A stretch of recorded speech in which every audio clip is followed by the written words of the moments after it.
अस्सलामुअलैकुम my YouTube family, कैसे हैं आप सब लोग। आप सब लोगों को वेलकम टू किचन एक्सप्लोरर। और आजकल एज़ यूजुअल बहुत ज़्यादा गर्मियां हैं और केरियां भी आ चुकी हुई हैं, इनफैक्ट आम भी आ चुके हुए हैं।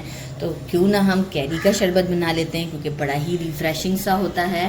तो उसके लिए सबसे पहले मैंने लिया था 1 kg मैंने लिया है कैरी, और इसे आप देखें इस तरीके से स्लाइसेस में पील करने के बाद कट कर दिया है, राइट। और साथ में 1 kg उसके साथ मैंने लिए हैं 2 मैंगो। तो आप मैंगो का साइज़ भी देख लें कि अप्रॉक्स कितना है। इस तरीके से करते हुए मैं मैंगो को भी सीड डिस्कार्ड कर दूंगी। मैं जो इसके अंदर एक मोटा सा सीड है वो मैं कट करने के बाद डिस्कार्ड कर दूंगी। मैंगो को भी मैं इसी तरीके से ही कट कर लूँगी और जो है वो इसके अंदर डाल देंगे। तो मैं सीड इसका भी हम डिस्कार्ड कर देंगे। तो वीडियो को लॉन्ग नहीं करती, आगे चलते हैं। मेजरिंग 2 कप शुगर चाहिए होगा मुझे। इसमें शुगर हमें ज़्यादा चाहिए होता है, तो हम मेजरिंग 2 कप शुगर लेंगे और 5 हम लेंगे इलायची। अच्छा, काला नमक और लेमन ये ऑप्शनल है। ये जब हम ये रेडी हो जाता है इसके बाद इसे बनाते वक्त यूज़ करते हैं कि जिसे पसंद है वो डालें, जिसे नहीं पसंद है वो नहीं डालें। तो अभी फ़िलहाल मैं इसे साइड पे कर देती हूँ। अभी हमें इतनी चीज़ों का काम है और 2 लीटर हम वाटर ऐड करेंगे पैन में। तो मैं ये रेडी कर लेती हूँ और फिर पैन की तरफ चलते हैं। मैंने स्टोव ऑन कर दिया है, 2 लीटर के करीब पानी डाल दिया, मैंगोज़ भी कट करके इसमें डाल दिए हैं। इस मोमेंट पर हम क्या करेंगे, शुगर भी ऐड कर देंगे और हमारी जो इलायचियाँ हैं ये भी हम ऐसे ही डालेंगे, इसे खोल के नहीं डालना है।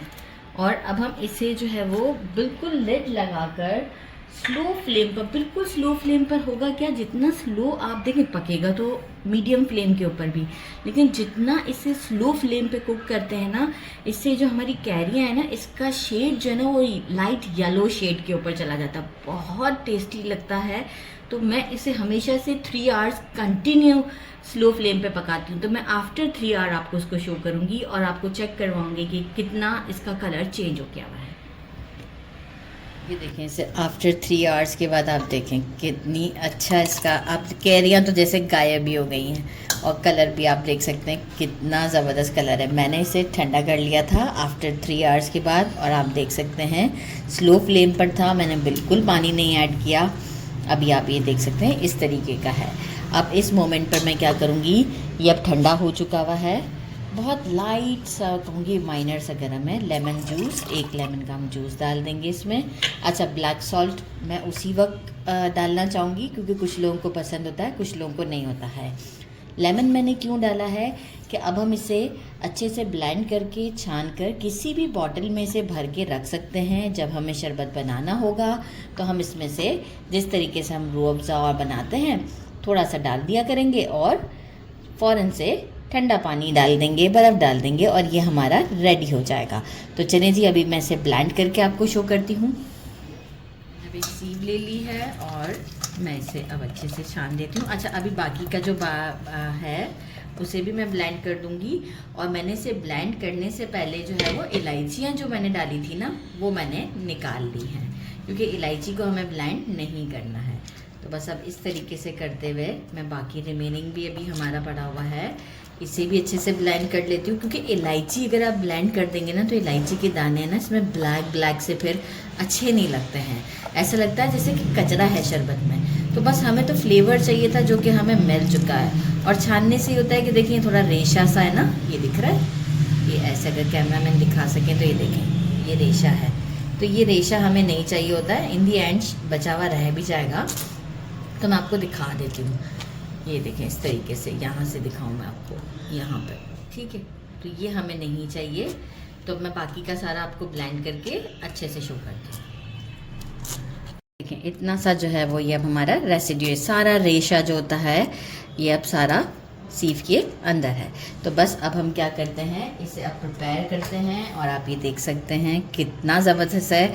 इसे बिल्कुल रूम टेम्परेचर पर आने दें और इसके बाद आप इसे किसी भी बॉटल में डाल के फ्रिज में रख सकते हैं। ना ये स्मेल करेगा, ना ही ये शुगर जो है इसकी वो क्रिस्टलाइन फॉर्म पर आएगी। तो बस अभी हम इसे रेडी करते हैं। तो मैं आइस क्यूब्स निकाल लेती हूँ और फिर हम इसे रेडी करते हैं। मैंने 2 ग्लास ले लिए हैं और इसमें जो है वो अब मैंने आइस क्यूब्स डाल दिए हैं। आप अपना ये शरबत डालते हैं इसमें जो हमने रेडी किया है।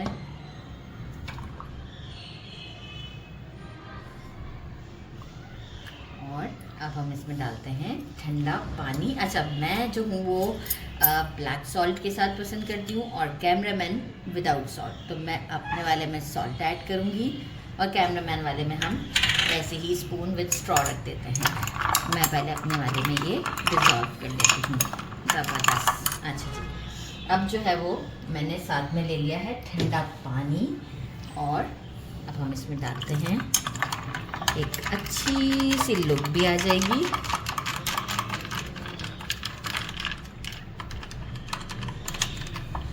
और ये कैमरामैन का। अच्छा, आप चाहें तो इसमें रोस्टेड ज़ीरा जो पीस के डालते हैं, कुछ लोग चाट मसाले के साथ पसंद करते हैं, तो जैसे आपको पसंद हो वैसे आप इसे अब बना सकते हैं। मतलब अब बाकी का काम आपके ऊपर है। शरबत बनाना बता दिया, अब बाकी टेस्ट आपने जैसे और मज़ीद डेवलप करना है वो आप कर सकते हैं। तो बस अब हम इसे पिक्चर के बाद ट्राई करते हैं। ट्राई कर लें। चलिए, भी परमिशन मिल गई है। बिस्मिल्लाहिर्रहमानिर्रहीम। बहुत ज़्यादा डिफरेंट है और बहुत ही ज़्यादा डिलीशियस है। मैं कैमरामैन वाला टेस्ट करके देखती हूँ, ये सॉल्ट वाला विदाउट सॉल्ट। नहीं, मुझे ब्लैक सॉल्ट वाला ज़्यादा अच्छा लग रहा है, तो ब्लैक सॉल्ट के साथ बनाइएगा, कैमरामैन की बात नहीं मानिएगा। और जो है वो मेरे चैनल को लाइक और सब्सक्राइब करना नहीं भूलिएगा। अपना ख्याल रखिएगा। अल्लाह हाफ़िज़।